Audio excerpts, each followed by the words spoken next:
గల్లీలో గణేశుడిని పెడితే బిలైక్. చంద్ర తిరిగేటప్పుడు కూడా అందరు తిరగాలి. నాకు పని ఉన్నది, నేను బయటకు పోతానా, నేను ఊరికి పోతానని కారణాలు మాత్రం చెప్పద్దురా.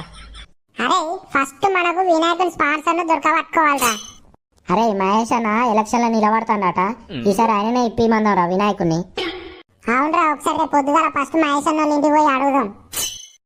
The next day. ఉన్నారా ఇంట్లో మహేష్ అన్న? అరే నువ్వు పిలిచేది నత్తందారా, నువ్వులే నేను పిలుతావు. ఓ మహేష్ అన్న ఉన్నావా అని ఇంట్లో, ఓసారి బయటికి రా. అగో సురేష్ ఏమైందిరా గిట్లచ్చిర్రు? వినాయకుని పండుగ దగ్గరికి వచ్చింది కానీ చందకు తిరుగుతాను. ఫస్ట్ నీ దగ్గరికి వచ్చినాం.